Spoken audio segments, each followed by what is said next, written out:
और वहीं अशोकनगर में भी खाद की मारामारी देखी जा रही है।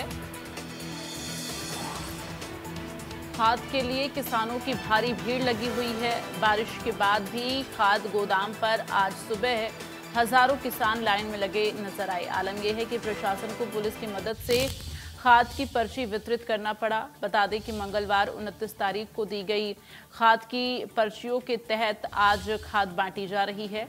आज किसानों के लिए 1750 पर्ची बांटी गई। इसमें 700 किसानों को 5 अगस्त को खाद दी जाएगी, तो वहीं 1050 किसानों को 11 और 12 अगस्त को बुलाया गया है। कई किसान ऐसे हैं जिन्हें आज पर्ची नहीं दी गई है। ऐसे किसानों को सड़क पर बैठकर नारेबाजी उन्होंने की।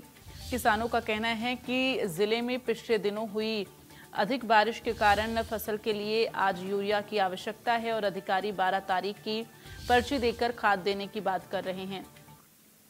तो 29 जुलाई को जिन लोगों को खाद की पर्चियां मिली थी, आज उन्हें खाद वितरण किया गया है और अन्य किसानों को आज पर्ची दी गई है। 5 अगस्त को खाद का वितरण होगा। कुछ किसानों को 11 और 12 अगस्त में खाद मिलेगी। ऐसे में उसके बाद जो किसान हैं वो लगातार परेशान हैं कि उनकी फसलों को अब नुकसान होगा, चूँकि इन दिनों हुई बारिश के बाद से अब फसलों में खाद की ज़रूरत है।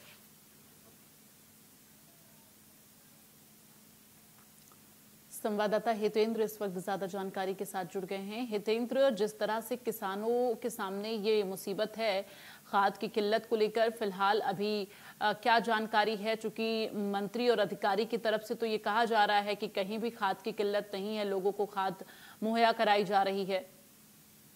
देखिए दीप्ति, ये बड़ी विसंगति वाली बात है कि मध्य प्रदेश सरकार के तमाम सारे बड़े जनप्रतिनिधि हो चाहे अधिकारी हो, वो ये लगातार दम भरते रहते हैं कि खाद की कोई किल्लत नहीं है, कोई कमी नहीं है। मगर अशोकनगर जैसे जिले जो कृषि प्रधान है, पूर्णतः कृषि प्रधान जिले है, वहाँ की वस्तु स्थिति इन दृश्यों के माध्यम से समझी जा सकती है कि आज जो सरकारी खाद वितरण केंद्र की दुकान थी, जब 3 दिन की छुट्टी के बाद भारी बरसात के कारण रोक दिया था, तो लोग जब पहुंचे हैं तो यहाँ हालात ये थे कि मुख्य जो सड़क है विदिशा रोड की, उसके 1 किलोमीटर के पूरे एरिया में लोगों को खड़े होने तक की जगह नहीं थी। इतना ज्यादा भारी जो है दबाव था। और ऐसी स्थिति में जब प्रशासन आधिकारिक रूप से बता रही है कि सिर्फ उनके पास 5500 बोरी जो है खाद है, जबकि आज के अकेले देखे जाएं तो 2 दिन के लिए जो टोकन जारी किए हैं वो टोकन करीब 1700 से ज्यादा हैं। और किसानों की जो सबसे बड़ी शिकायत है वो इस बात को लेकर है कि खाद की आज की स्थिति में बहुत जरूरत है। और जो टोकन उनको दिए गए हैं वो 11 और 12 तारीख को दिए गए हैं, जो 1000 की संख्या में, और 5 तारीख को जो है करीब 600 टोकन बांटे गए हैं। तो इन दोनों को भी देखें और जो मापदंड उन्होंने तय किए हैं कि एक किसान को या एक किताब पर कुल 4 कट्टे देते हैं, तो इनके हिसाब से जो है ये 5500 जो है पूरा नहीं होता। और आज अकेले एक दिन में जो है 600 लोगों को और बांटा जा रहा है।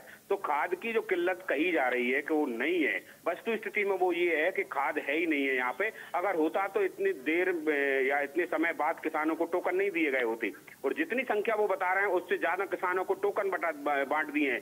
तो स्वाभाविक तौर पर इस बीच में प्रशासन प्रयास ये करेगा कि जो टोकन बांट दिए गए हैं और या जो मांग और लगातार बढ़ रही है उसको किसी भी तरह से जो है नियोजित करने का प्रयास किया जाए, रैक लगवाया जाए, खाद की उपलब्धता की जाए।